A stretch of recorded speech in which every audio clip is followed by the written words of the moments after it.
Yo, what is going on, everyone? My name is Nick, or the Notorious Fantasy, and in today's video, we're going to be talking about my week number 17 running back start or sit decisions for fantasy football in 2021. Inside today's video, we're going to be going in depth into every single matchup from all the games on Sunday all the way until Monday Night Football, and I'll be telling you guys whether I believe you should start or sit the running backs in every single matchup. But before we could get on into things, I would like to ask, if you are new to the channel and you do end up enjoying today's video, to please make sure that you do hit that subscribe button down below, because not only is it free, I put out content every single day to help you guys win your 2021 Fantasy Football Championship. And while you're down there, whether you are new to the channel or not, please make sure to hit that like button down below to help boost this video up the algorithm so that more beautiful people like yourself can see today's video. I would also like to ask, if you guys are on Twitter and would like to follow me on there, to please do so at Notorious FNTSY. So without further ado, let's get into my week number 17 running back start or sit decisions. We begin with the Philadelphia Eagles at the Washington Football Team, a very coveted NFC East matchup. In this game, I like both of the starting running backs in this game. Jordan Howard should be the starting running back as long as he is good to go in this game, as Miles Sanders will not be playing this week. So if Jordan Howard is given that lead role, if he is able to come back from this injury, I understand he was banged up last week, but based upon everything that I've read, everything that I've seen, it is pointing towards the fact that Jordan Howard is going to be playing. And if I know anything about Nick Sirianni, is that this guy has some type of fucking love attraction towards giving Jordan Howard the ball. Now, I understand at the end of the game, it is entirely possible, if Jordan Howard and Boston Scott are both playing, that Boston Scott has more yards. But at the end of the game, I would not be shocked at all if Jordan Howard had 2 touchdowns and Boston Scott scored 0. This is a cupcake matchup for the Philadelphia Eagles. The only worry here is that this is an NFC East matchup. Now, I understand that the Dallas Cowboys just laid the fucking pipe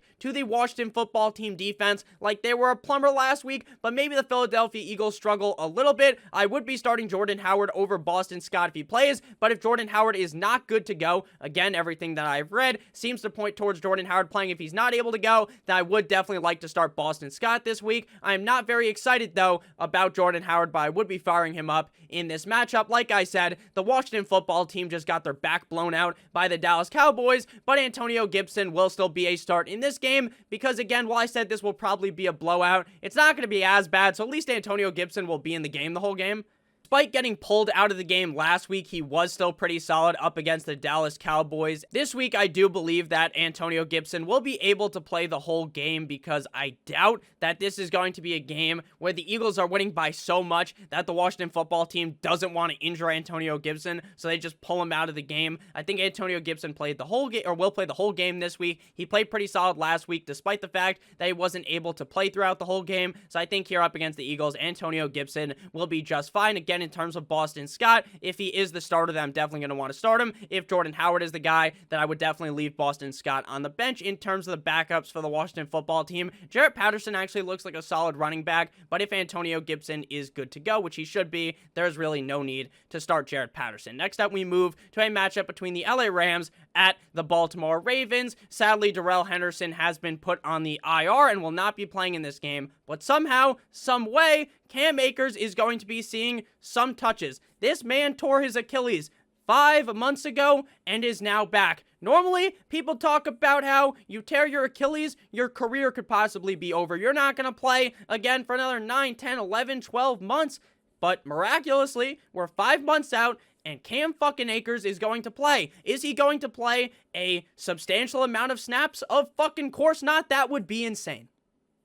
That would be insane, but he's going to get out there. I assume maybe touches the ball once or twice, or just goes out there at the end of the game. But it's going to be cool to see Cam Akers return. It is very impressive. This guy's a freak of nature, like he's Wolverine or something. But at the end of the day now, without Darrell Henderson, we can hop back on the Sony Michel bandwagon, as I believe that Sony Michel does have top 12 upside up against the Baltimore Ravens this week. There's no worries about Darrell Henderson behind him, and Cam Akers is coming off that injury, so I highly doubt he's going to see a decent amount of workload that could subtract from the upside of Sony Michel. This is a great matchup for Sony, and I'm definitely very excited to start him this week. In terms of the Baltimore Ravens, a couple of weeks ago, it seemed like things were going swimmingly for Devonta Freeman. He's the lead running back on the team, and even when Latavius Murray came back, it was still Devonta Freeman time. but in the last couple of weeks when Huntley was starting, when we saw Josh Johnson start last week, then things are kind of starting to deteriorate for Devonta Freeman as the clear lead running back of the Baltimore Ravens. They still use Devonta Freeman. It's not like they just cast him aside or something, but they are using Latavius Murray more,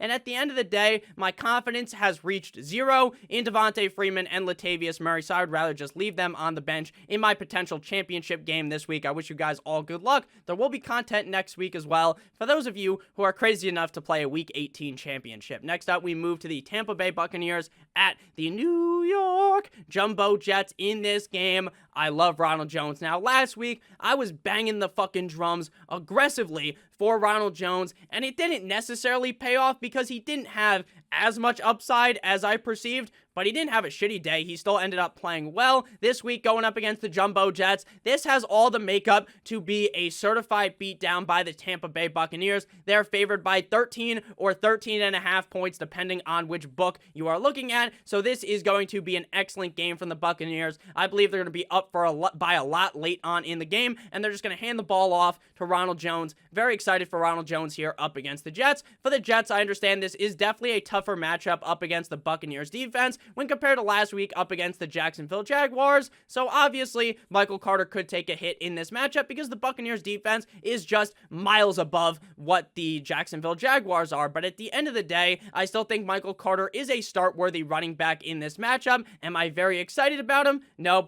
but I would definitely start him here up against the Tampa Bay Buccaneers, but not a guy that is an ultra high-end option. For the other running backs in this game, we did see Keyshawn Vaughn have that big run in that game last week for the Buccaneers, but ultimately, Ronald Jones is still the clear lead #1 running back on the team, so I'm going to continue to buy into that and start Ronald Jones and leave Keyshawn Vaughn on the bench. The only way that I really see Keyshawn Vaughn having a solid game is if he has that one big burst run like we saw last week up against the Carolina Panthers. For Tevin Coleman, it really does seem like the Jumbo Jets have finally figured out again. I know it took a while at the beginning of the season to realize that Michael Carter's the guy. Then it took a couple of weeks with Michael Carter returning for them to realize that he is the guy, but now they have finally realized, they have set in stone that Carter's the lead back. So with that being the case, I will be sitting down Tevin Coleman. Next up, we move to a matchup between my Miami Dolphins at the Le Titans. The Miami Dolphins are a glorified running back by committee. Myles Gaskin might be the lead back. It could be Duke Johnson. It could be Phillip Lindsay. I don't give a fuck about any of them. They're all very solid running backs in their own right. If one of them was the lead back, especially if it was Duke Johnson, I would be very comfortable. I would be very confident in telling you guys to start them up against the Tennessee Titans. The Titans defense did look a little bit soft serve ice cream up against the run last week, up against the San Francisco 49ers, but at the end of the day, when it is as much of a running back by committee as it is right now, you should be going nowhere near Duke Johnson or Myles Gaskin. For the Tennessee Titans, Deonta Foreman is the clear lead running back, and if you are in a deeper league, then I think you can start him, but in reality, the Dolphins defense just locked down Alvin Kamara. But Nick, that was going up against Ian Book. If Taysom Hill was under center, then things would have been very different, Nick, and maybe they would have been. But the Dolphins defense is going to blitz the shit out of the Tennessee Titans, and I think the Tennessee Titans and Ryan Tannehill are going to struggle. And I think they're not going to be in the best situation to run the ball. So I don't love Deonta Foreman in this matchup because while last year and earlier on in the season, the Miami Dolphins defense was soft as baby shit up against the run. Basically, I could have put the cleats on, put a helmet on, ran out there, and ran for 90 yards on the Dolphins. But now they've kind of sharpened up against the run. So I'm definitely nervous about Deonta Foreman. And Dontrell Hilliard is the clear backup there in that scenario. So if I was to start one, it would be Foreman. But again, not very excited about him. Next up, we move to the Jacksonville Jaguars at the New England Patriots. In this game, Damian Harris is possibly in a situation to be the lead #1 running back yet again up against the Jaguars. This week, last week, without Ramondre Stevenson, Damian Harris put a dagger into the heart of the other defense. While they ended up losing to the Buffalo Bills, Damian Harris had not one, not two, but 3 fucking touchdowns in that game up against the Jacksonville Jaguars. That is certainly in the books. This spread is 19.5 or 19 right now as I'm recording this on the 29th. The spread obviously can move, but everyone expects this to be a Patriots beatdown, so I like Damian Harris a ton in this matchup. for the Jacksonville Jaguars, I am willing to start Dare Ogunbowale, but he is at the bottom of the barrel. I'm talking about where if this barrel has some water in it, you're going to have to put some scuba gear on and dive down like you're Michael Phelps into the bottom of the ocean and start Dare Ogunbowale. This matchup sucks complete and utter donkey cock for Dare Ogunbowale. The Jacksonville Jaguars offense is fucking putrid. They don't throw touchdowns, but that could point to the fact that since they don't throw touchdowns, they do run in touchdowns, so Ogunbowale does have some upside in this matchup, but I'm definitely far from excited about starting him. In terms of the backup running back for the Jacksonville Jaguars, Nathan Cottrell, who the fuck is that guy? You can sit him down. Ramondre Stevenson, if he does play, could be an interesting deep start, but definitely more excited about Damian Harris. Next up, we move to the Las Vegas Raiders at the Indianapolis Colts. In this game, the biggest question mark here is what is going to be happening with Carson Wentz due to the COVID situation. Now, because of the guideline change, it does appear that Carson Wentz could be good to go in this game, which is great news for the Indianapolis Colts fans, even though, personally, as just a fan of the NFL, kind of from an outside looking in, I kind of wanted to see the man with 15 kids, Phillip Rivers, be the quarterback of the Indianapolis Colts, but maybe my heart is going to be stabbed because that's not going to end up happening. Probably wasn't going to happen anyways, but I just love Phillip Rivers. He's just a fun quarterback to watch. So if Carson Wentz is in this game, which is what I assume now, based upon what I have read, I love Jonathan Taylor. If Carson Wentz does not play, then I also love Jonathan Taylor, but it is going to be very interesting to see what the change is going to be with Carson Wentz under center or without Carson Wentz under center, because with Carson Wentz under center, obviously, they run the ball a shit ton. The key to success for the Indianapolis Colts is running a train through the defense by just pounding the rock aggressively with Jonathan Taylor. In a game, any given game, this motherfucker could have 25 or 30 touches. I think without Carson Wentz, they might just continue to feed the guy even more. Maybe he gets 40 plus touches in this game if Carson Wentz doesn't play.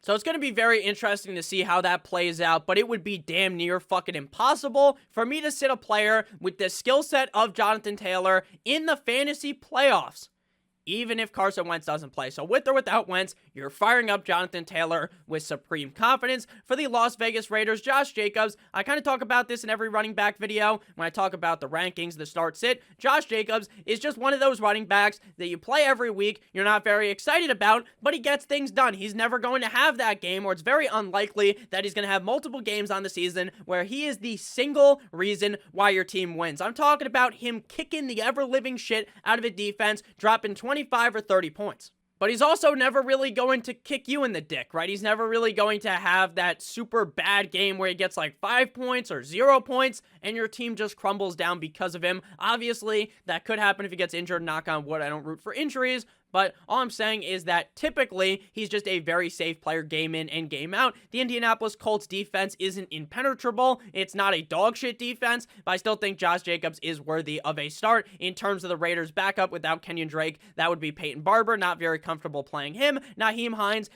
is a interesting player in his own right, is a solid 3-down back, but with how good Jonathan Taylor is and with how much of a stranglehold he has over this offense, there's really no reason to start Nyheim Hines at this point in the season. Next up, we move to the Kansas City Chiefs at the Cincinnati Bengals. But before we break this game down, I would like to ask if you have ended up enjoying today's video thus far, to please make sure that you do hit that like button as well as that subscribe button down below. It would help me out a ton. So the Kansas City Chiefs at the Cincinnati Bengals. Clyde Edwards-Helaire was sidelined again today on practice, the most recent practice report. Earlier on in the week, I talked about how Darrell Williams was my #1 waiver wire add at the running back position because I am very excited about the situation that he is in without CEH. Without Clyde Edwards-Helaire this season, Darrell Williams has fucking feasted like his name was Ezekiel Elliott on Thanksgiving dinner. So I am very excited about the upside of Darrell Williams in this matchup. The only counterpoint, the counter argument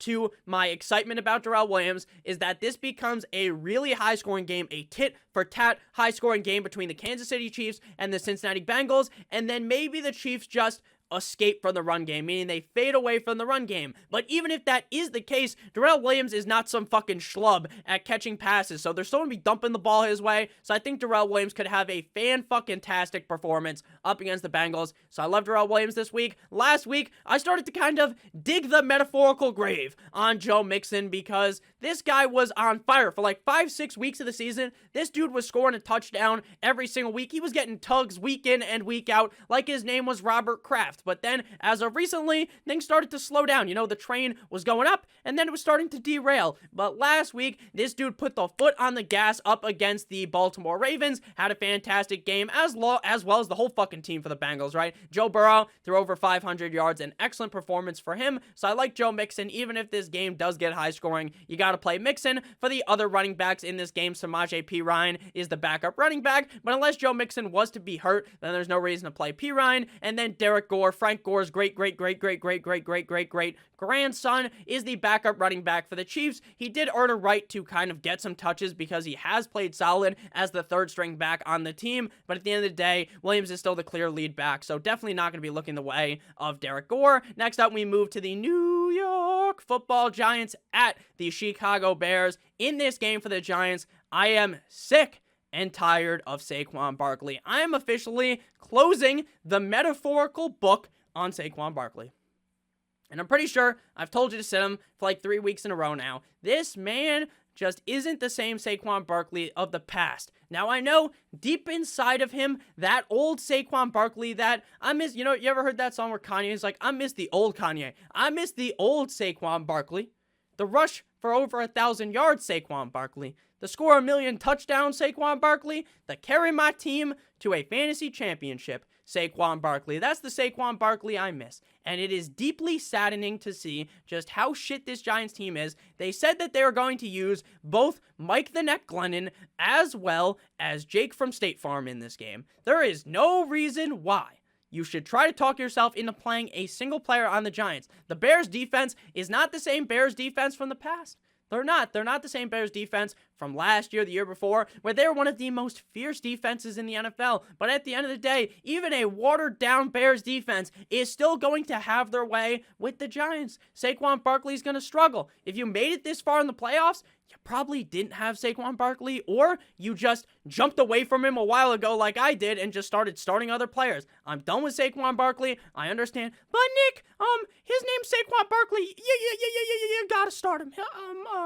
Oh man, Saquon Barkley, he used to be so good. And I think maybe next year he'll be good. But right now in this situation he's in, I am sick and tired of Saquon Barkley. David Montgomery, on the other hand, this motherfucker does the same thing every year. Plays all right at the beginning of the season, especially last season, did the same thing, and you just catch his fire. He's on fire right now, down the stretch of the season, up against the sorry Giants defense. I love David Montgomery in this matchup. David Montgomery's backup Khalil Herbert. We'll see some work, but not really start-worthy.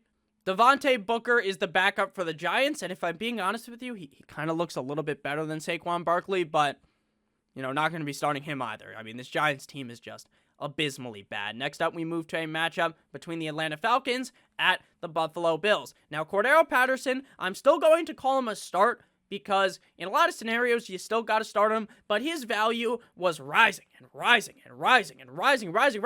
and then recently it's kind of just trickled down. Now, is he a guy that I want to sit? Of course not, but he's not a guy that same excitement that, holy shit, this guy picked him up off the waiver wire, he could score 30 points.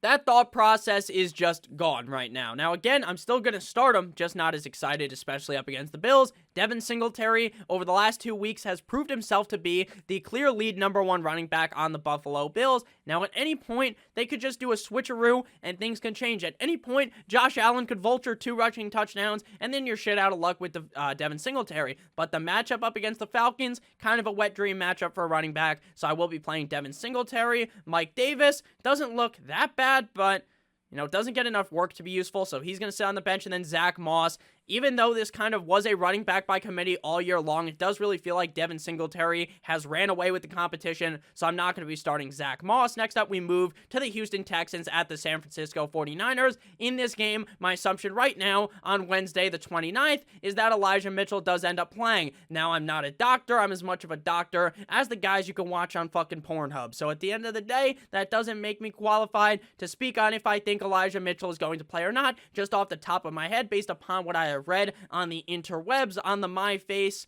whatever Bill Belichick calls all those things, on the Twitter spheres where I actually found it. Seems like Elijah Mitchell is going to play. Again, not a lock of the century, but I'll put my stamp of approval on thinking that Elijah Mitchell is going to play. So if he plays here up against the Texans, but Nick, the Texans just beat the Chargers. Well, Justin Jackson blew the back out of the Texans defense, so I like Elijah Mitchell a ton. Sexy Rexy Burkhead of the Houston Texans up against the 49ers. Far from an ideal matchup, but is start worthy even if David Johnson is able to return. They seem very confident giving the ball to Rex Burkhead, and you know what? Davis Money Mills actually isn't all that bad, so Rex Burkhead should be fine in this matchup. Rolls-Royce Freeman, the backup to Rex Burkhead, so he's going to be a sit, and Jeff Wilson will become a start if Elijah Mitchell misses, but if he ends up playing, then I'm definitely going to sit down Jeff Wilson because Kyle Shanahan really is committed to the workhorse running back system here in San Francisco. Next up, we move to the Denver Broncos at the LA Chargers. My assumption here is that Austin Eckler does end up playing in this matchup. If for some reason there's further complications and he cannot play, then you play Justin Jackson. Again, Justin Jackson was the sole bright spot in the Chargers offense last week. That man scored 30-plus PPR points in my leagues, did play fantastic. I would expect him to play quite well here up against the Broncos if he is the starting running back, but based upon everything I've seen, seems like Eckler will be good to go this week, thus me wanting to start Austin Eckler, despite the woes of the Chargers season all year long, kind of having the ups and the downs, while maybe Keenan Allen shits the bed, maybe Herbert doesn't have a good game, maybe Allen doesn't have a good game, or Mike Williams, I should say, because I already said Keenan Allen. Austin Eckler somehow always just gets his. Now, he might not always, when they're having a shitty game, drop 25 points, 20 points, but he's still getting like 15 points, so you should be very excited about Austin Eckler's return here up against the Denver Broncos, whose defense is alright. They're pretty solid, but I still think Eckler will be just fine. For the Denver Broncos, every single week, this is one of the shittiest situations in fantasy football. Now, in reality, you might think, Nick, how can you call this a shitty situation? Because you can start both running backs, but in reality, if you dribble around Javonte Williams and he was drafted to maybe another team, for instance, he was drafted to the Dolphins. He'd be the workhorse running back there, getting a million touches, could be a top 12 running back. While at the exact same time, on the Broncos, Melvin Gordon could be a top 12 running back, or maybe the Broncos draft Javonte Williams, so they get rid of Melvin Gordon. Melvin Gordon's the running back on X team, and he's amazing, while Javonte Williams is here, amazing in Denver. And that's kind of just a great situation that we don't have this year. We will be having next year, likely, with them letting go of Melvin Gordon, and Javonte Williams will be the clear lead running back. But right now, this is a true 50-50 basically split share. If one of them scores a touchdown over the other one, they will outscore the other running back at the end of the day. I'm going to start both of them. Chargers, not very good against the run, as you could tell by Rex Burkhead running a train on them last week. Next up, we move to the Carolina Panthers at the New Orleans Saints, and I am just done with Chuba Hubbard and Amir Abdullah. The team is apparently going to be starting Mono Man Sam in this game. Saints aren't even that great of a team, but they're going to easily have their way with the Panthers. The Saints defense is legit, so just don't play Chuba Hubbard or Amir Abdullah. Alvin Kamara, I'm going to play him, but my patience is starting to dwindle here. Whether it's Taysom Hill or Ian Book, I think Alvin Kamara is kind of fucked, because Taysom Hill just doesn't give the ball as much to Alvin Kamara as you would want. If it's Trevor Siemian, then I love Alvin Kamara, because Trevor Siemian dumps the ball off to him. He hands the ball off to him instead of running the ball himself, like Taysom Hill. If this is Ian Book, then I'm still starting Alvin Kamara, but let me tell you, I wouldn't be surprised if he scores like 5 points. This matchup's fine, though, so I'm going to play Kamara, but just not excited about it. Like, this isn't like, oh shit, I have Kamara in the championship, where you should be just bricked up, like, oh shit, I got Alvin Kamara, free 20-plus points. That's just not how I feel right now at this point in the season. Next up, we move to the Detroit Lions at the Seattle Seahawks. Now, last week, I told you guys, hey, you can start Rashad Penny. But I wasn't excited about it, because Pete Carroll is just annoying. He simply is annoying. He doesn't give you full confidence in a guy. Penny, 2 weeks ago, was an amazing game. The week prior to, or actually, technically, that would be 3 weeks ago now. And then the week prior to last week, 2 weeks ago, he kind of doesn't play too well. And then last week, they just have full confidence in him again. Pete Carroll pisses me the fuck off. What is this guy doing? 1 week, he's all on the jock. He's riding the Johnson of Rashad Penny. And then the next week, he's off. And now he's back on. It's like he's playing fucking hot potato with Rashad Penny. This matchup is salivating. This matchup is beautiful. Chef's kiss, Man U week. I love Rashad Penny here, and I'm going to play him despite the fact that Pete Carroll pisses me off. Jamal Williams, Craig Reynolds, if they're the starting running backs, or the 2 running backs that are going to go without DeAndre Swift, I'm not playing them. If miraculously, for some idiotic reason, the Lions decide to play DeAndre Swift, which is stupid in my opinion, then I'm going to play him. Why? Because he's the lead back, and with Jared Goff back, Jared Goff's a dump-off machine to Mr. DeAndre Swift for Mr. Wiki DJ Dallas, backup running back for the Seattle Seahawks. If Penny's the guy, then I'm playing Penny, and I don't want anything to do with the other running backs. Next up, we move to the Arizona Cardinals at the Dallas Cowboys. A very interesting matchup because the Cowboys were kind of, not on a downward spiral, but the offense was kind of simmering down. But last week, they caught fire up against the football team. The Cardinals, really not looking, you know how Borat says, very nice, I like. The Cardinals are very not nice. I disapprove. Like, what the fuck is this, Arizona? What is this, Cliff Kingsbury? Now, if James Conner plays, then I'm going to play Conner and Edmonds, but I am not excited about any of them because the Cowboys defense is good, and then that doesn't mean that there's going to be a funnel to either of them. If Conner was to miss, then I'd be very excited because, we're going to see a lot like last week where it's just a dump-off session to Edmonds. So we'll see as the week goes on. I'm going to start both of them, but if they both play, I'm not very excited. Mr. Ezekiel Elliott really looking better with this Dallas Cowboys offense looking better, so I'm definitely going to play Zeke. He looks like he's a little bit more spry, looks a little bit more ready than he did a couple of weeks ago. Tony Pollard, going to be a sit for me with Zeke looking a lot better. Next game here, we got Sunday night football between the Minnesota Vikings at the Green Bay Packers, the Cheeseheads. It appears that Dalvin Cook is going to be good to go in this game. And guess what, guys? This is going to be a shocker to you. When Dalvin Cook plays, you'll want to start him. Why do you want to start him? Because when healthy, he is one of the best running backs in the NFL and in all of fantasy football. When he plays, Alexander Mattison basically gets locked away in the fucking basement, and then they just take it, they say, it's like that Toy Story movie, it's like, I don't want you anymore, and he fucking launches Woody, he doesn't want him anymore. But then, magically, digs Alexander Mattison back up when Dalvin Cook's back, cherishes him like it's Dalvin Cook, but then once Dalvin Cook's back, go back in the fucking corner, pal. We don't want anything to do with you. And that's awesome for fantasy. Sucks for Madison because he's a good running back, but great for fantasy. Love Dalvin Cook here. Up against the Cheeseheads, the Green Bay Packers. In this game, Aaron Jones, I like him here. Does seem like they want to keep using A.J. Dillon a little bit more, but Jones is still the guy. Still the head honcho here. So I'm going to sit A.J. Dillon, and I'm going to play Aaron Jones. Final game here, Monday Night Football, because we waited all week, right? No Thursday games. Wait all week for the Browns at the fucking Steelers. What a shitty game. 9-inch Nicholas Chubb going up against the Steelers. Steelers defense looked bad against the Chiefs. Looked pretty solid the week before. I'm going to play Nick Chubb. The guy's pretty solid. Seems like Kareem Hunt's going to end up missing again. If Kareem Hunt plays, I don't even know if I want to start him here up against the Steelers. So I'm going to play Nick Chubb. He's like the bright spot in this offense. The way the Browns win the game is by hammering the rock down the throat of the defense with Nicholas Chubb for Najee Harris. Now, are the Steelers just finished is a question. That's a genuine question. Are the Steelers fucking done for?